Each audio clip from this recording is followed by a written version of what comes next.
وما انا من المشرکین، اور میں ہرگز شرک کرنے والوں میں نہیں۔ یہ جو نعرہ مستانہ کہیے، نعرہ توحید کا نعرہ مستانہ جو لگایا حضرت ابراہیم علیہ السلام نے، یہ ہے گویا کہ پہلے امتحان میں انسان کی کامیابی۔ اب امتحان عملی شروع ہوں گے، عقلی فطری وہ امتحان، فہم، شعور، سمجھ، فطرت کی سلامتی، عقل کی صحت، اس کا امتحان تو پاس ہو گیا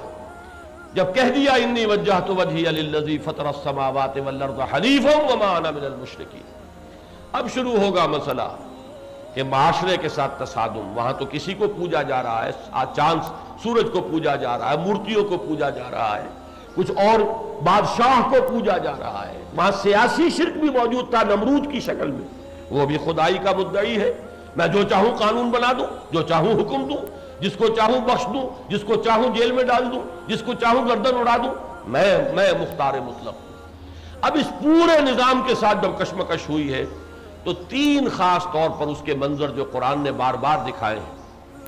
ایک تو یہ کہ باپ کے ساتھ گھر میں کشمکش شروع ہو گئی، باپ چونکہ آزر وہ صنم تراش بھی تھا اور جو ریلیجس ہائرارکی تھی اس دور میں، اس میں کسی بڑے عہدے پر تھا۔ اب اس نے کہا یہ تم کیا کر رہے؟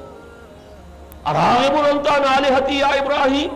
اے ابراہیم کیا تم میرے معبودوں کو چھوڑ رہے ہو؟ لئن لم تنتہ لارجمنک واہجرنی ملیا، اگر باز نہیں آؤ گے تو میں تمہیں رجم کر دوں گا، سنسار کر دوں گا، اور فوراً میری نگاہوں سے دفع ہو جاؤ، فوراً میری نگاہوں سے دور ہو جاؤ۔ یہ تو گویا کہ یعنی اس انداز یہ کہ تم اگر میری نگاہوں سے نہ ہٹے اور تم نے کوئی اس کے اوپر ثبات اختیار کیا، استقلال کا مظاہرہ کیا، تو میں قتل کر دوں گا۔ اس کا امتحان پاس کرتے ہیں ابراہیم، قال سلام علیک، سلام کرتے ہوئے گھر سے نکل گئے، باہر نکل گئے۔ اب جو بھی ہوا ہے، جیسے مصعب بن عمیر کے ساتھ ہوا، جیسے اور صحابہ کرام کے ساتھ ہوا، گھر سے نکال دیے گئے، چھوڑ کے نکلے، ایک امتحان پاس کیا۔ اب اس ماحول کے اندر ذرا وہ بتانے کے لیے کہ ذرا ان کی آنکھیں کھلے، یہ ہوش میں آئیں، مورتیوں کو پوج رہے ہیں، لہذا وہ معاملہ جو قرآن مجید میں بڑی تفصیل کے ساتھ آیا ہے، کم سے کم 2 صورتوں میں،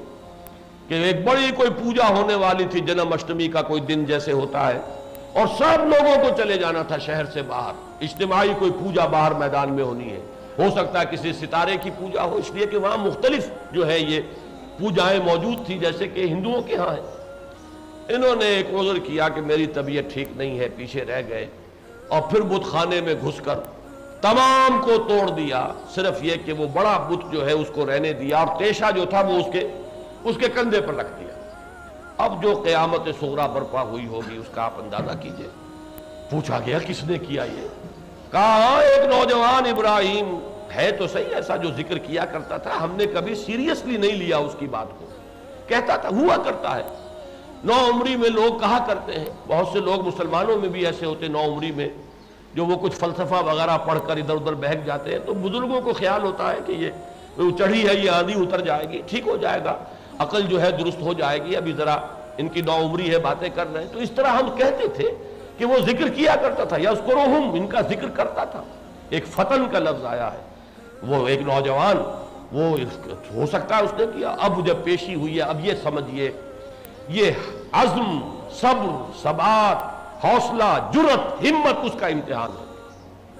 پورا موب جن کے معبودوں کو توڑ پھوڑ کر رکھ دیا گیا ہے، کیا اس وقت ان کے غیظ و غضب کا عالم ہوگا، اور کس صبر اور سکون کے ساتھ انہوں نے جواب دیے۔ اس نے کیا ہوگا یہ جو بڑا تمہارا بت ہے، دیکھتے نہیں کہ تیشہ اس کے کندھے پر رکھا ہوا۔ اب انہوں نے کہا کہ تم جانتے ہو ابراہیم یہ بات نہیں کر سکتے۔ تو کہا کہ اگر بات نہیں کر سکتے تو پھر تم پر تف ہے کہ تم ان کو پوجتے ہو۔ صاف ظاہر ہو گیا کہ اقرار کر رہے ہیں، کوئی ان کی اس میں رعایت نہیں، کوئی خوف نہیں۔ کہا ڈالو اس کو آگ کے اندر جھونک دو۔ اس کے ساتھ تیسرا منظر آتا ہے، اور وہ منظر ہے دربار میں پیشی ہو رہی ہے، جیسے کہ اصحاب کہف کی تفصیل آتی ہے، دربار میں پیش کیے گئے تھے، اور وہاں پر مکالمہ ہوا ہے وقت کا، جو بھی وقت کا فرعون کا یہ نمرود، اس نے بھی وہ بھی خدائی کا دعوے دار تھا۔ یہ تینوں امتحان پاس کر کے اب وہ جو آگ میں ڈالے جانے والا معاملہ ہے، اور اس میں قرآن مجید میں سورہ صافات میں آتا ہے کہ انہوں نے چال چلی تھی، لیکن یہ کہ بالآخر وہی ہو گئے، وہی ناکام ہوئے، اور انہی کی ذلت ہوئی۔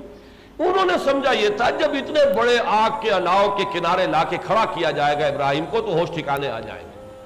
باز آ جائے گا، یہ سب یہ توحید وحید بھول جائے گا، اس لیے کہ اب تو آگ کے اندر ڈالا جا رہا تھا۔ لیکن یہ کہ ناکام وہ ہوئے، ابراہیم نے چھلانگ لگا دی، بے خطر کود پڑا آتش نمرود میں، عشق عقل ہے محو تماشائے لبے بام ابھی۔ اگر حضرت خباب بن الارت رضی اللہ تعالیٰ عنہ دہکتے ہوئے انگاروں پر لیٹ گئے ہیں تو جرت تو وہی ہے نا، معاملہ تو ایک ہی ہے، تاریخ تو اپنے آپ کو دہراتی ہے، شکلیں بدلتی ہے۔ حضرت ابراہیم نے اس کے اندر چھلانگ لگائی ہے اور اللہ تعالیٰ نے اسے ان کے لیے یادارو کوری بردن وسلام علی ابراہیم، وہ اللہ کا فیصلہ جو اس نے کیا۔ پھر وہاں سے ہجرت، ملک کو خیر بات کہہ کے اپنے عزیزوں کو، رشتہ داروں کو، اور یہ سمجھ لیجئے کہ اس زمانے میں یہ ہجرت وہ ایسی نہیں تھی کہ آپ کہیں جا رہے ہیں اور پتہ ہو اور پہلے سے آپ نے کہیں کوئی اہتمام بھی کر لیا ہو اور معلوم ہو کہ وہاں ریسیپشن بھی ہونے والا ہے، یہ نہیں۔ یعنی حضور صلی اللہ علیہ وسلم اور مسلمانوں کی ہجرت کا بھی معاملہ یہ تھا کہ دارالہجرت تیار ہو چکی تھی، وہاں پر جو ہے معلوم تھا کہ انصار جو ہے مدینے کے وہ ریسیو کرنے کے لیے تیار ہیں۔ لیکن حضرت ابراہیم کی ہجرت اس دور میں حضور صلی اللہ علیہ وسلم سے بھی یوں سمجھیے کہ 2500-3000 برس قبل کی بات، تو یہ تو بالکل جس کو کہیں کہ ایک اندیکھی دنیا میں، اور جہاں کوئی پتہ نہیں کہ کیا حالات پیش آنے والے ہیں، گھر بار چھوڑ کر نکل جانا اس معنی میں تھا۔ پھر شام اور پھر فلسطین اور مصر اور کہاں کہاں گھومے پھرے۔ 87 برس کی عمر میں اب دعا مانگی ہے اور اللہ سے، اور ایک بیٹا مانگا ہے، اللہ نے بیٹا عطا فرمایا ہے۔ 13 برس کا جب بیٹا ہو گیا ہے، اب میں نے وہ الفاظ لکھے ہیں وہاں کہ قسمت جو ہے یا تقدیر یا قدرت مسکرا رہی تھی کہ ابھی ہمارے ترکش میں ایک تیر باقی ہے۔ یہ سارے امتحان پاس کرتا چلا آیا، یہ بوڑھا ضعیف 100 برس کی عمر، اکلوتا بیٹا، اس لیے کہ حضرت اسحاق کی ولادت بعد میں ہوئی ہے۔ حضرت اسحاق حضرت اسماعیل سے 13 برس چھوٹے ہیں۔ 87 برس کی عمر میں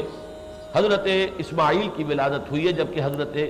ابراہیم کی عمر 87 برس تھی، اور یہ واقعہ پیش آیا ہے جبکہ 13 برس کے تھے حضرت اسماعیل اور حضرت ابراہیم کی عمر 100 برس ہو چکی تھی۔ اکلوتا بیٹا، ایک ہی بیٹا 13 برس کا ہو گیا۔ فلما بلغ معه السعی، جبکہ وہ اس کے ساتھ بھاگ دوڑ کے قابل ہو گیا، جس کو آپ کہتے ہیں کہ بازو بن گیا، اب وہ برابر کا جو ہے کام کرنے والا ہے۔ اس وقت وہ امتحان لیا گیا، یا بنی انی ارا فی المنام انی اذبحک فانظر ماذا تری۔ اور جب وہ بوڑھا 100 برس کا بوڑھا باپ جب وہ تیار ہو گیا ہے اور اس نے زمین پر لٹا بھی لیا ہے اپنے اس اکلوتے نور چشم کو، تب پھر پکارا گیا، قد صدقت الرؤیا، اے ابراہیم بس امتحان تھا مطلوب، اس سے آگے نہیں، تم امتحان میں پورے ہو گئے۔ یہ بہت بڑے ان ھذا لہو البلاء المبین، اس میں کوئی شک نہیں کہ یہ بہت بڑا امتحان تھا۔ تو میں نے عرض کیا ہے وہاں پر اس اپنے مضمون میں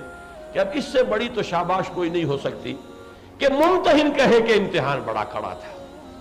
یہاں جس کا امتحان لیا جا رہا تھا اس نے ہمت نہیں ہاری ہے،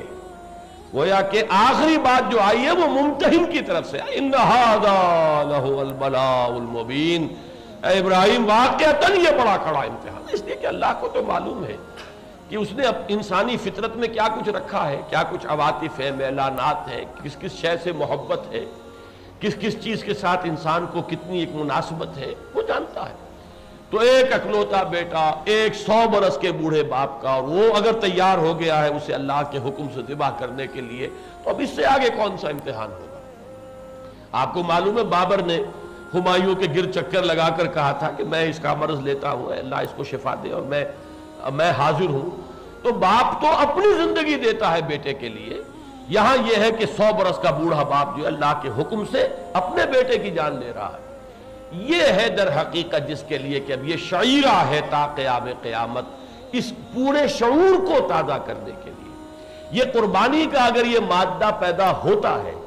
اگر امتحانات میں اس طریقے سے کامیابی کے لیے جذبہ کوئی ابھرتا ہے کہ آخر ابراہیم بھی انسان تھے، ٹھیک ہے، یہ جو کچھ انہیں مقام حاصل ہوا ہے یہ انہیں پیدائشی طور پر ایسے ہی نہیں دے دیا گیا، ویسے تو اللہ کے ہاں علم خداوندی میں تو سب کچھ پہلے سے طے ہے، لیکن ابراہیم نے عرض کیا ہے۔